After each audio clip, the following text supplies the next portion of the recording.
तो लीजिए आ गया जवान फिल्म का ट्रेलर। और जवान फिल्म के ट्रेलर से क्या कहानी निकल कर आ रही है, फिल्म कैसी होगी, ट्रेलर कैसा है और उसके पीछे की कहानी क्या है, इस पूरे बारे में आज हम इस वीडियो में बात करने वाले हैं। नमस्कार, मेरा नाम है मनीष शर्मा और आप देख रहे हैं जनगण मन रिएक्ट्स। तो बिना देर के शुरू करते हैं। सबसे पहले ट्रेलर की शुरुआत देखते हैं कैसी हुई। तो ये राजा कौन है, ये तो एकदम क्लियर है, शाहरुख खान। ये पूरी तरह से शाहरुख खान की फिल्म है, ये ट्रेलर के शुरुआत से ही समझ में आ गया। तो अब लेकिन इसके बाद क्या, इसके बाद ये कि जो ये गुस्सा नजर आ रहा है, दरअसल ये एंग्री यंग मैन की छवि आप कह सकते हैं। तो शाहरुख खान यहां पर एंग्री यंग मैन का जो पुराना अंदाज हुआ करता था, एंटी एस्टेब्लिशमेंट वाला, वो यहां पर शाहरुख खान का नजर आ सकता है। और ये पूरी फिल्म इसी बात के आधार पर हो सकती है। और फिल्म का जो डायलॉग भी है, तू जिंदा है तू जिंदा है, गाना भी है, जिंदा है तो जिंदा दिखना भी जरूरी है, एक गाने के शुरुआत में ये बोल भी थे। और वो पूरी की पूरी थीम इस पूरी कहानी में नजर आएगी। लेकिन ये कहानी इंस्पायर किससे है, आखिर किस पे आधारित है, इस ट्रेलर में, इस फिल्म में क्या नजर आ रहा है, वो हम आपको समझाने वाले हैं। और बड़ा दिलचस्प है, ये आप देखते जाइए। मुंबई में हुए इस हाईजैक ने पूरे देश में सनसनी मचा दी है। ये बताओ तुम्हें चाहिए क्या? चाहिए तो आलिया भट्ट। तो जो एंग्री यंग मैन है, पहले तो मजाक भी बहुत करता है, तो ये पूरी फिल्म में नजर आने वाला है। जो कॉमिक सेंस है शाहरुख खान का, ये फिल्म का, ये टेंस फिल्म के अंदर इस तरह की कॉमेडी, डार्क कॉमेडी आप कह सकते हैं, इस तरह की कॉमेडी नजर आएगी आपको कंटिन्यूअस में। अब जो यहाँ पे जो चीज हुई है वो है कि मुंबई के अंदर हाईजैक कर ली गई है मेट्रो ट्रेन, जो इस ट्रेलर से समझ में आ रहा है, जिसका ऐलान किया गया है। शाहरुख खान ट्रेन के अंदर बैठे हुए नजर आ रहे हैं।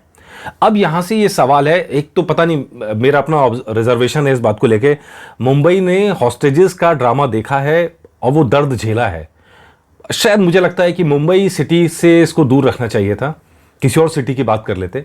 और लेकिन मुंबई आर्थिक राजधानी है, वो जो हॉस्टेजेस का दर्द है, आशंका ये है कि इसके बाद वो कहीं निकल के ना आ जाए।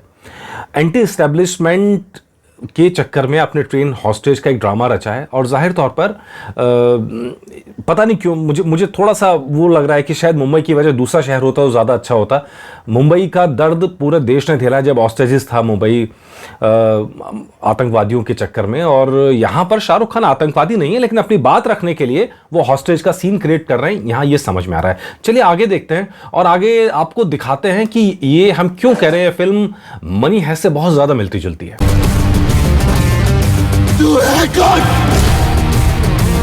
सब उसके फैन बने पड़े मैम। कोई नाम है? कोई नाम है, प्रोफेसर नाम था। मनी हेस्ट अगर आपने देखी होगी तो प्रोफेसर था जो एक एक चाल प्लान करता था।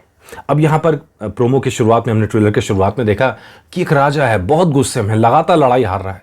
लेकिन अब वो आया है मैदान में, और मैदान में उतरने के बाद उसने एक हॉस्टेज का सीन क्रिएट किया है। कुछ ऐसा ही सीन था मनी हेस्ट के अंदर, जब प्रोफेसर, जो नाम था प्रोफेसर का, सरगेई का, तो प्रोफेसर ने पूरा बैंक लूटने का प्लान किया था और हॉस्टेजेस बनाए थे सबसे पहले। और उस हॉस्टेजेस में खास बात ये थी कि एक वीआईपी कैदी थी। तो कुछ ऐसा ही इस फिल्म में भी नजर आ सकता है। तो लेकिन यहां पर एक पूरी मेट्रो ट्रेन को कब्जा कर लिया गया, और शायद मेट्रो ट्रेन ही नहीं, मेट्रो स्टेशन जो है उसको भी यहां पे हॉस्टेज वाला सीन होगा, उसको भी पूरा कब्जे में किया जाएगा, ऐसा लगता है इस फिल्म को देख के। और नाम क्या है, नाम का कंफ्यूजन है, पहचान छिपी हुई है, और पूरी फिल्म में दिखाई देगा कि पहचान छिपी हुई है। आखिर कौन शख्स है जो ये सब कर रहा है, लोगों को पता ही नहीं चलेगा, पुलिस को नहीं पता चलेगा, खुफिया विभाग को पता नहीं चलेगा। और दूसरी बड़ी चीज, जो अहम चीज है, लोग उसके फैन हो गए हैं। एग्जैक्टली यही तो हुआ था मनी हेस्ट के अंदर, जो दिखाया गया था।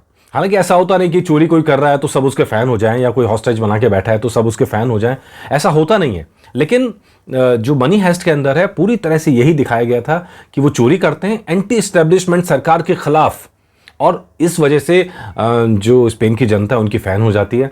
और वही सीन यहाँ पर दिखाई दिया है मेट्रो स्टेशन के अंदर। हमने देखा था पहले भी कि मेट्रो स्टेशन के अंदर बहुत सारे लोग मास्क पहन के नजर आए हैं, मास्क पहन के भागते नजर आए हैं। कुछ ऐसा ही सीन वहाँ हुआ था मनी हेस्ट के अंदर, जब भगदड़ मचाई थी मास्क पहने हुए लोगों ने। तो मनी हेस्ट वाला मास्क यहाँ पर दिखाई नहीं देगा, लेकिन पट्टियों बांधे हुए लोग आपको यहाँ जरूर दिखाई देंगे। तो मनी हेस्ट की बहुत ज़्यादा मुझे इस फिल्म को देखकर, इस प्रोमो को देखकर याद आ रही है। और उसके अंदर एक चीज़ और देखिएगा, वो भी आगे कंपेरिजन करते हैं।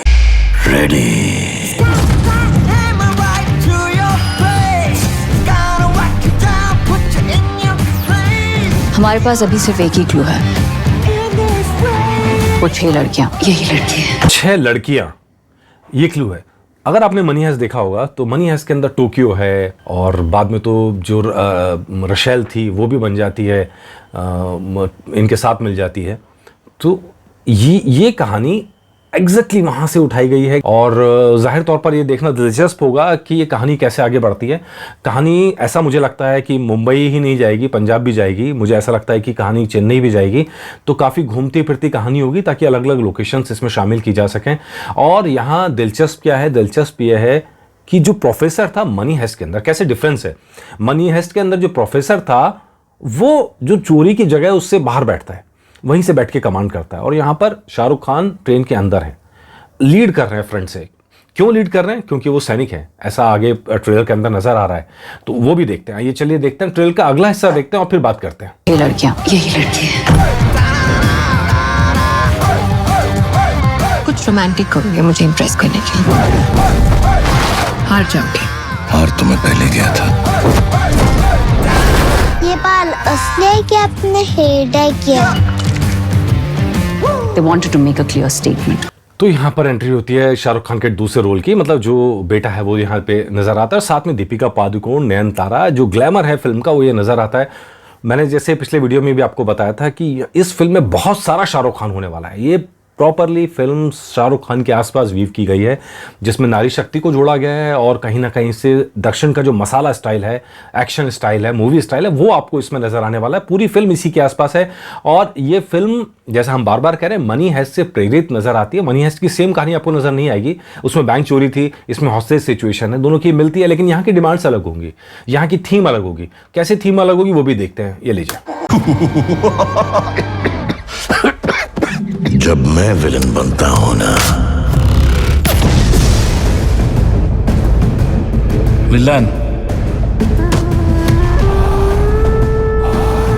My name is Kali. I am the 4th largest weapon dealer in the world. अगर कोई मेरे इतने बड़े एम्पायर को हाथ लगाएगा तो Let's make a deal. तो ये आपको नजर आया कि यहां से ये सवाल इस हिस्से से आखिर विलन कौन है। शाहरुख खान कहते हैं कि जब मैं विलन बनता हूं तो, और दिक्कत ये है कि इस पूरी उसके अंदर जनता उनकी फैन नजर आ रही है, तो जाहिर तौर पर वो विलन तो नहीं है फिल्म के, हो भी नहीं सकते यहाँ पर। और लेकिन जो काली है ड्रग डीलर है। अब ड्रग डीलर का अगर कोलैबोरेशन होगा तो किसके साथ होगा? सरकार में बैठे लोगों के साथ होगा, और वो अत्याचार करता है, यहाँ पे इन सीनों से नजर आता है।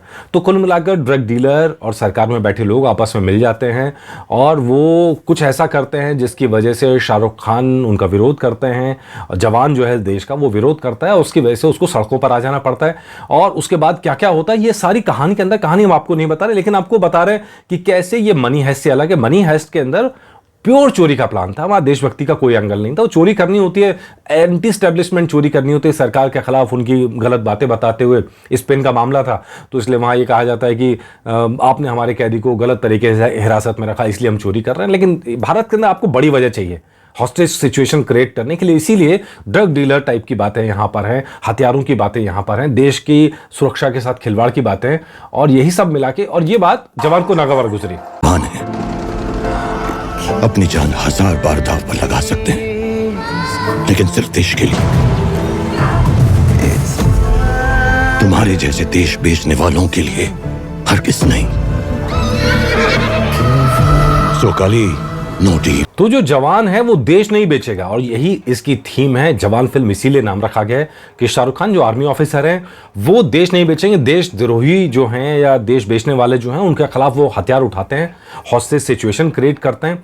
हालांकि हमने मनी हेस्ट में देखा था, वहां कुल मिला के थीम ये थी कि वो जो चोरी होती है वो लोगों के खिलाफ नहीं थी, लोगों को नहीं मारते हैं। तो कुछ ऐसी सिचुएशन और यही चीजें आपको यहाँ दिखाई देंगी, लेकिन आपको यहाँ एक्शन दिखाई दे रहा है। तो इसका मतलब यह कि प्लानिंग करके जो देश के दुश्मन है उनको यहाँ उड़ाया जाता है, उन पर निशाना साधा जाता है और देश भर में चर्चा में आने के लिए यह कदम उठाया जाता है, ऐसा इससे नजर आ रहा है। और यहाँ पे सबसे इंटरेस्टिंग चीज, शाहरुख खान सैनिक ऑफिसर है और इसी फिल्म में शाहरुख खान पुलिस ऑफिसर के रूप में नजर आते हैं।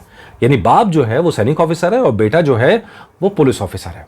न जाने क्यों मुझे उस फिल्म की याद आ रही है, शायद शक्ति फिल्म थी 1982 की, जिसके अंदर दिलीप कुमार ने आखिरी सीन के अंदर अमिताभ बच्चन को गोली मारी थी, जो उनके बेटे थे। तो बाप जो है पुलिस ऑफिसर था और आखिर में उसने अपने जो क्रिमिनल बेटा था उसको गोली मार दी ड्यूटी निभाते हुए। तो कहीं ना कहीं ऐसा सीन भी इसमें नजर आ सकता है। क्लाइमैक्स क्या होगा ये बड़ा दिलचस्प होगा, इस पे सबकी नजरें बनी हुई हैं, दिलचस्पी जगी हुई है। तो लेकिन यह कि बाप बेटे के द्वंद्व जरूर नजर आएगा इस फिल्म में अंदर, क्योंकि बाप जो है हॉस्टेज क्रिएट कर रहा है और बेटा जो है रक्षक है पुलिस में। तो ये बड़ा दिलचस्प होगा दोनों की जंग। संभावना है कि हो सकता है उल्टा हो, और या ये भी हो सकता है कि पार्ट 2 के लिए गुंजाइश बचा के रखी जाए। तो ये देखना होगा कि यहाँ क्या होता है। लेकिन यहाँ जो होगा वो दिलचस्प है कि बेटा मुश्किल में फंसेगा। देखते हैं। बेटे को हाथ लगाने से पहले बाप से बात कर।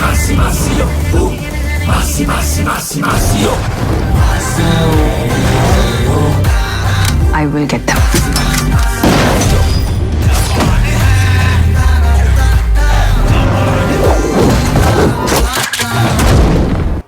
न जाने क्यों इस डायलॉग को सुन के मुझे आर्यन खान की याद आ गई। आर्यन खान को जिस तरह फंसाया गया था, तो क्या ये उसी के लिए स्टेटमेंट है फिल्म के जरिए कि बेटे को हाथ लगाने से पहले बाप से बात कर। ये पूरी फिल्म रेड चिली एंटरटेनमेंट की है, प्रोड्यूसर गौरी खान है। तो क्या ये ऐसा कोई मैसेज देने की कोशिश की जाएगी इस फिल्म में? Let's see. ये इंटरेस्टिंग है। मेरी दिलचस्पी जाग गई है इस डायलॉग के बाद में कि बेटे को हाथ लगाने से पहले बाप से बात कर। पूरी तरह फंसाया गया था आर्यन खान को, और उसके बाद निकाला शाहरुख खान ने। और जाहिर तौर पर अब शाहरुख खान बॉलीवुड में इस समय जिसकी बात करें तो लगातार फिल्में ला रहे हैं एक के बाद एक, और अब उसी कड़ी में ये फिल्में, और साल के आखिरी में डंकी भी आने वाली है। तो अपना जलवा तो बिखेर रहे हैं। अब देखना यह है कि फिल्म लोगों को कैसे पसंद आएगी, कितनी पसंद आएगी। चलिए आखिरी भी डायलॉग है वो भी सुन लेते हैं। अब और क्या चाहिए? एक गाना सुनाइए ना। अब और क्या चाहिए, एक गाना सुनाइए ना। मनी हेस्ट आपने अगर देखा होगा तो प्रोफेसर का एग्जैक्टली यही अंदाज था डील करने का। बड़ी शालीनता के साथ प्रोफेसर बात करता है, आज आपने क्या पहना है, आपने पहला किस कब किया था। इसी तरह के डायलॉग्स भरे पड़े हैं पूरी सीरीज के अंदर। जब भी वो पुलिस अधिकारियों से बात करता है तो उनको इस तरह के अपने टोटकों से उनको मैनिपुलेट करने की कोशिश करता है, ये समझाने की कोशिश करता है कि हम आम आदमी हैं, आम जिंदगी है, और आम लोगों से कनेक्ट करने की कोशिश पूरी फिल्म में नजर आई सरगेई की, जो प्रोफेसर है। और कुल मिला के 5 सीजन आए थे उसके। तो कुछ ऐसा यहाँ पे नजर आ रहा है कि काफ़ी इंस्पायर हुए थे शाहरुख खान मनी हेस्ट देखने के बाद में, और कहीं ना कहीं उन्होंने उस समय कहा था OTT पे लाने के लिए, शायद OTT की वजह उन्होंने बड़े पर्दे को ही चुना है। और इंस्पायर है, मैं ये नहीं कहूँगा मनी हेस्ट की कहानी है, फिल्म मनी हेस्ट से इंस्पायर है। इसके अंदर आखिरी रास्ता की झलक भी दिख सकती है। आखिरी रास्ता में अमिताभ बच्चन ने रूप बदल के दुश्मनों को मारा था, तो कुछ ऐसा ही यहाँ पे भी नज़र होता हुआ आ सकता है। या फिर उस फिल्म की तरह जिसमें बाप ने बेटे को गोली मारी, वो भी यहाँ पे आपको कहीं ना कहीं एक सिचुएशन ऐसी आमने सामने की नज़र आ सकती है। देखना होगा क्या होगा। शाहरुख खान की फिल्म है जवान, जो 7 तारीख को रिलीज हो रही है। इंटरेस्टिंग है, लेट्स सी इस फिल्म में क्या होता है, और हमारे अनुमान जो हैं या आकलन जो हैं वो कितने सही निकलते हैं। इस पे आप जरूर कमेंट कीजिएगा, आपके कमेंट्स का इंतजार रहेगा। नमस्कार।